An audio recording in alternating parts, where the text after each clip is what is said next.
Sebelumnya terima kasih atas pemaparan dari Bapak sekalian yang sudah memaparkan dengan sangat baik. Saya pribadi sangat mengapresiasi hal seperti ini dilakukan di sekolah-sekolah.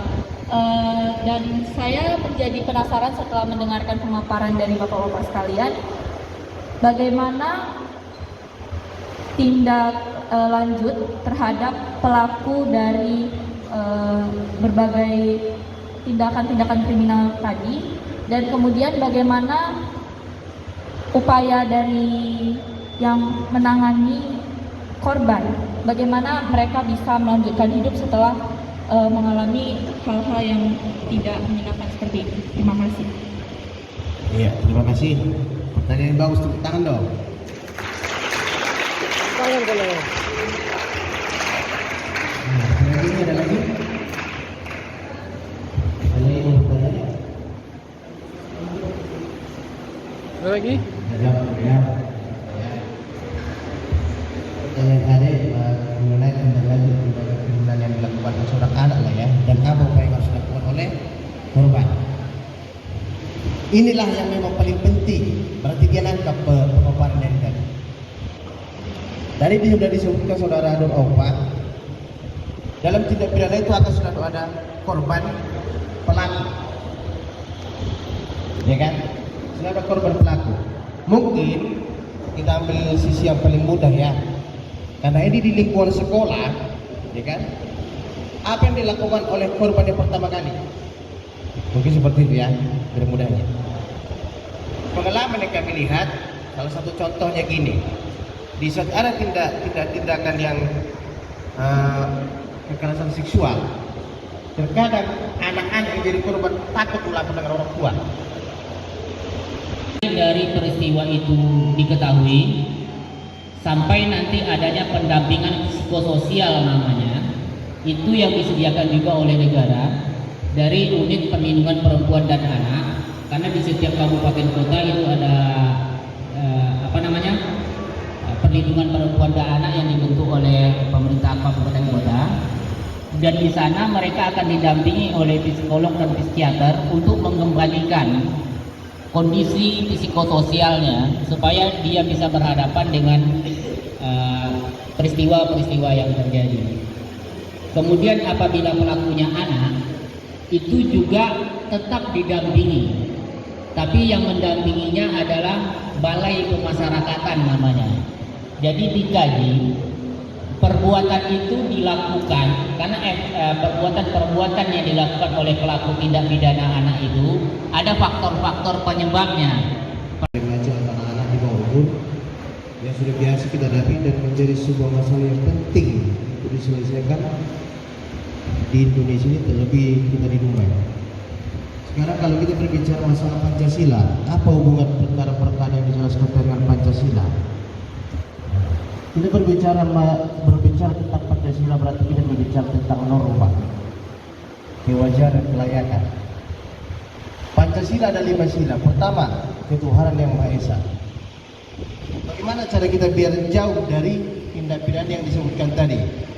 Sudah jelas disebutkan pencurian, tawuran, narkoba, pembunuhan, perundungan, bullying tadi, kekerasan seksual, penganiayaan, pendidikan saja.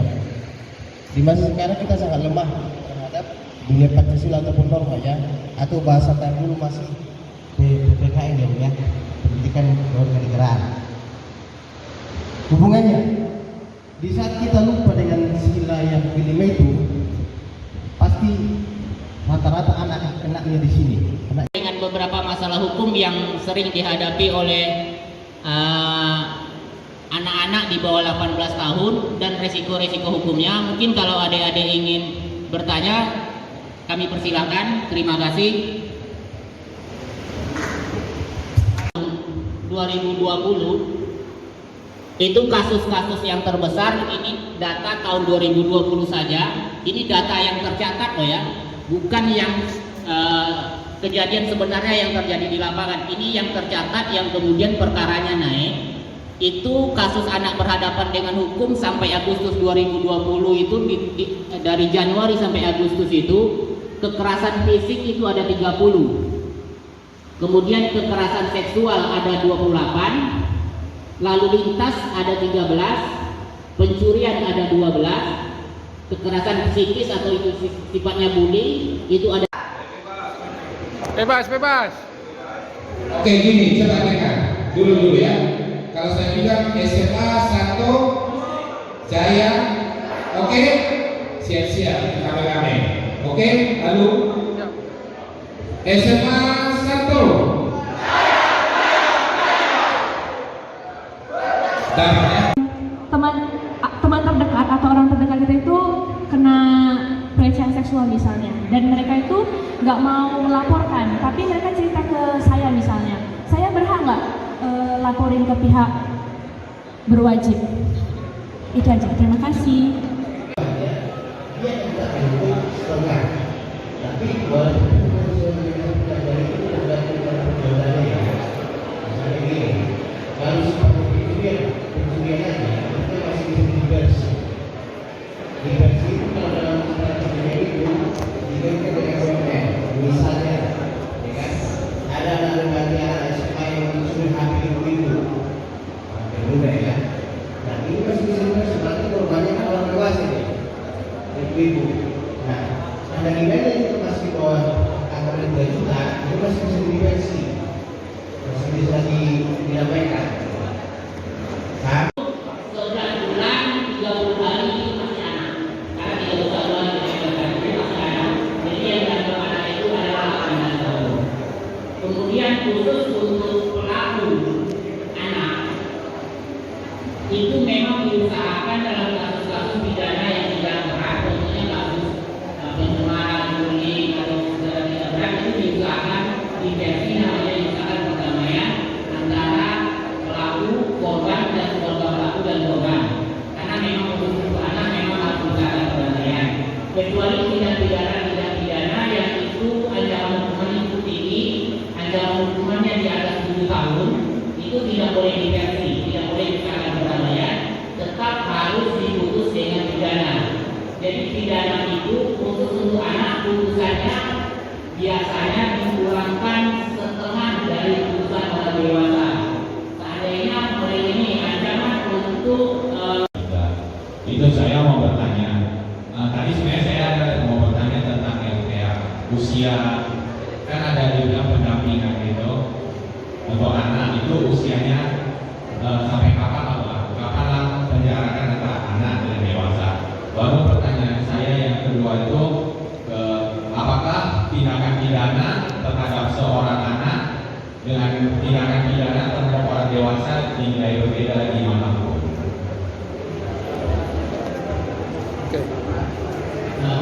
Tempat lain, dia malu katakan sama mama dan papanya, uang sekolah itu saya pakai. Nah, sebaiknya kita harus jujur. Makanya kejujuran itulah nilai-nilai norma Pancasila tadi yang kita bilang dan agama. Kenapa? Kalau kita sempat sudah melakukan sekali kesalahan itu akan berulang-ulang. Itu yang sering terjadi. Nah, ketika kita melakukan hal itu tadi, terus kita tidak bisa terlepas dan seperti pelecehan ataupun pembegalan, tawuran berkelompok, kena sanksi, Sampai mana deh? dilaporkan. Cepat ya, cepat ya. Terus bagaimana? Ini kan akan merusak masa depan kita adik-adik. Nah, pada saat ini kemana kita harus mengadu? Adik-adik sekalian harus jujur sama mama papa, sama orang terdekat. Ketiga, langkah-langkah kalau sudah terjadi. Keempat, hukuman apa yang didapat. Kelima, setelah menjalani hukuman, kemana? Oke, akan saya terangkan satu persatu.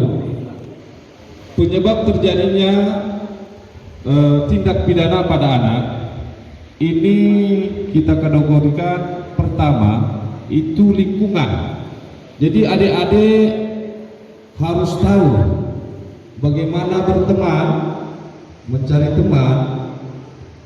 Pada saat kita berteman, kawan ini bisa menjadi mengirim kita salah ataupun tidak. Kedua, orang tua.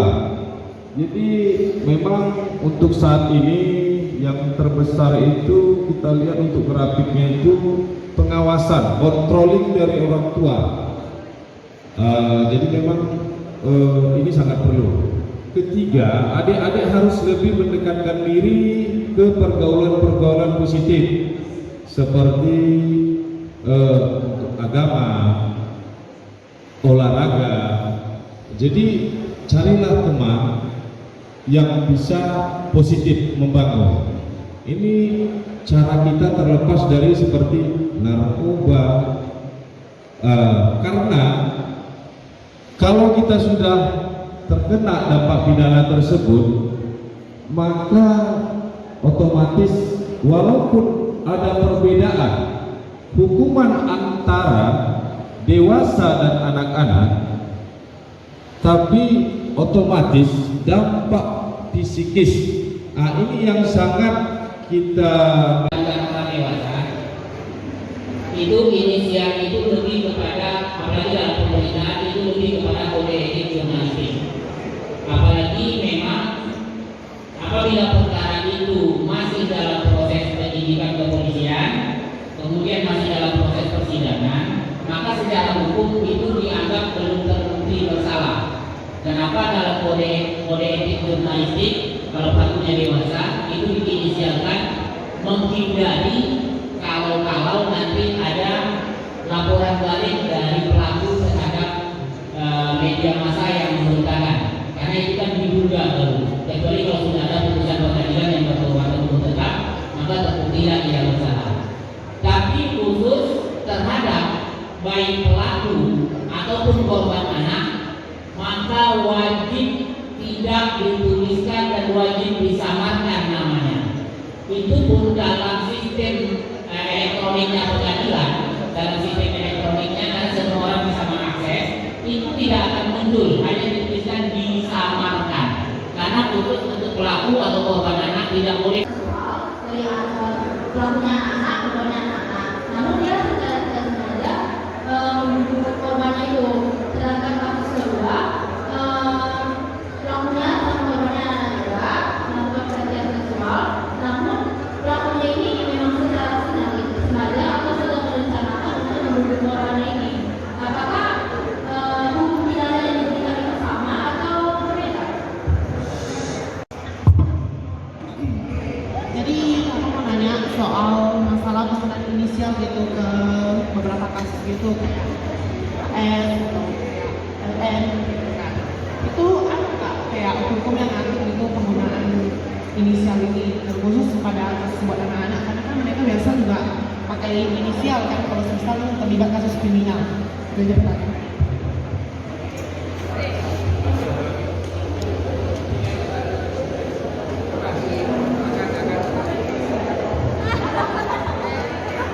Perkenalkan, nama saya Rizal saya dari 1251. Nah, misalnya kalau ada dua kasus nih, kasus pertama ada seorang yang melakukan pelecehan, namun secara tidak sengaja membunuh korbannya. Sedangkan kasus kedua, dia juga melakukan pelecehan seksual, namun dia sudah merencanakan untuk membunuh korbannya itu. Apakah hukum yang diberikan akan sama atau berbeda? ini adalah surat keterangan catatan kepolisian, maka di SKCK tetap akan muncul bahwa pernah dipidana sebagai pelaku ini. Cuma kalau bisa atau tidak bisa diterima bekerja, maka seharusnya kalau berdasarkan undang-undang yang ada di negara ini, maka tidak ada larangan orang mantan, dalam tanda kutip ya, mantan pelaku kejahatan untuk tidak diterima bekerja, itu tidak boleh. Karena lembaga pemasyarakatan ataupun LP anak itu gunanya untuk membina para pelaku kejahatan, dan apabila dia sudah melakukan pembinaan di sana, maka mereka dianggap sudah bisa kembali hidup normal. Jadi tetap itulah gunanya pemidanaan di Indonesia. Pemidanaan di Indonesia itu maksudnya diberikan pidana itu bukan untuk balas dendam, tapi untuk membina kembali. Nah, mungkin itu. Kemudian tadi ada yang bertanya tentang perbuatan pidana berkelompok ya. Enggak, ini ada perbuatan pidana berkelompok. Ini biasanya perbuatan pidana berkelompok ini kalau dalam istilah dalam istilah kami dalam hukum itu dikenal dengan pengeroyokan ya. Pengeroyokan itu, kalau pengeroyokan maka semua pelaku itu bisa diangkat, dan itu pidananya lebih berat dari pelakunya sendiri. Jadi apabila pelakunya dilakukan secara bersama-sama, maka itu dianggap pemberatan dalam pidana. Hukuman pidananya bisa bertambah kalau pelakunya bersama-sama. Kemudian di sini kasus pelecehan itu apakah korbannya harus cewek? Baik korbannya itu baik orang dewasa ataupun anak-anak di bawah 18 tahun, maka korban pelecehan itu bukan hanya perempuan. Korban itu bisa saja korbannya laki-laki. Korbannya bisa laki-laki dan bisa saja pelakunya adalah perempuan. Contohnya yang baru viral ini adalah korban yang di Jambi, itu pelakunya perempuan. Korbannya ada beberapa orang itu. Jadi pelakunya perempuan, dan itu bisa pelakunya perempuan. Walaupun dalam kondisi fakta yang terungkap di lapangan, sangat jarang kalau korbannya laki-laki melapor, karena mungkin masalah ego sektoral laki-laki kan, malu kalau jadi korban gitu kan. Tapi kalau saya menyarankan, kalaupun laki-laki jadi korban, laporkan saja walaupun pelakunya perempuan, karena memberikan efek jerah. Yang kenapa tadi dalam kasus ini ya, dalam kasus kekerasan seksual itu ancaman penjaranya maksimal 15 tahun, dan kasus pembunuhan itu 7,5 tahun penjara ya. Ini dalam kasus kekerasan seksual 15 tahun penjara ini adalah maksimal bagi anak-anak. Minimalnya itu bisa 3 tahun. Jadi dia melihat dalam besar kecilnya perbuatan yang dilakukan. Dan khusus untuk kasus pembunuhan, memang kalau pelakunya anak-anak, dalam Undang-Undang 11 tahun 2012 itu maksimalnya memang 7,5 tahun penjara.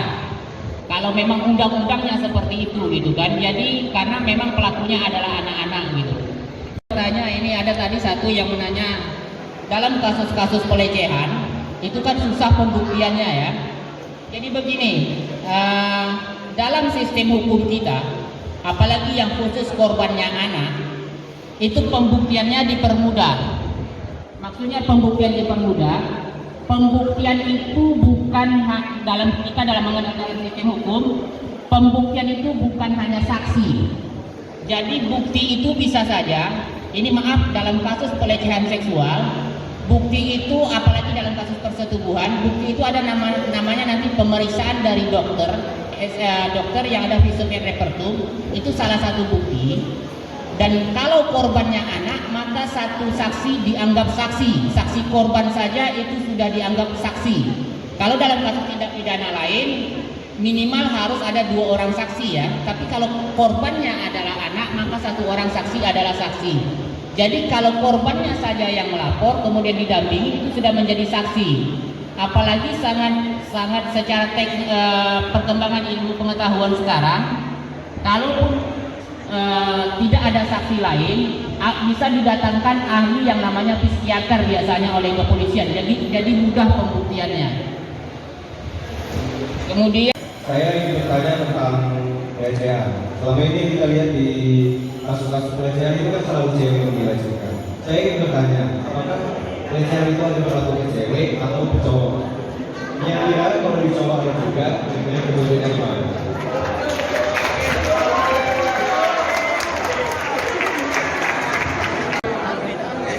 Perkenalkan nama saya Alvin dari kelas IPA 2. Jadi tadi kan di slide-nya ada pelecehan seksual itu maksimal pidana penjaranya itu 15 tahun.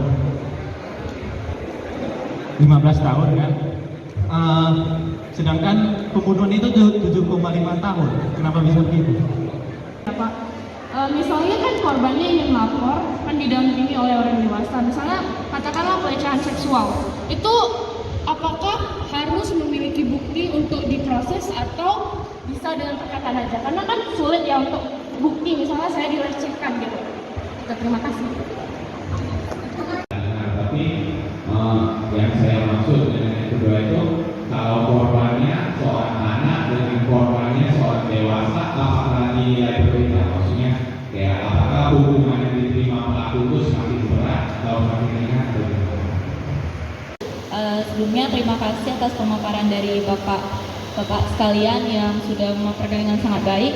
Saya pribadi sangat mengapresiasi hal seperti ini dilakukan di sekolah-sekolah.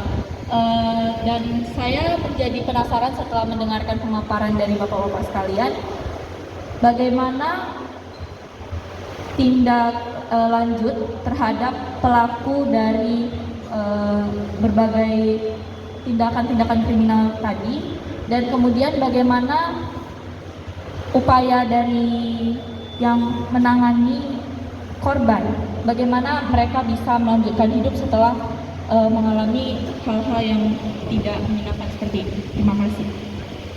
Iya, terima kasih. Pertanyaan yang bagus, tepuk tangan dong. Tangan kalau. Nah, ini ada lagi? Ada yang mau bertanya? Ada lagi? Ada, ya. Pertanyaan ada mengenai tindak lanjut tindakan kriminal yang dilakukan oleh seorang anak lah ya, dan apa upaya yang harus dilakukan oleh korban. Inilah yang memang paling penting. Berarti dia nangkap pemaparan dari tadi. Tadi dia sudah disebutkan saudara Nur Aupa, dalam tindak pidana itu akan selalu ada korban, pelaku, ya kan? Selalu ada korban, pelaku. Mungkin kita ambil sisi yang paling mudah ya, karena ini di lingkungan sekolah, ya kan? Apa yang dilakukan oleh korban yang pertama kali? Mungkin seperti itu ya, bermudahnya. Pengalaman yang kami lihat, salah satu contohnya gini, di saat ada tindakan yang kekerasan seksual, terkadang anak-anak yang jadi korban takut melakukan dengan orang tua.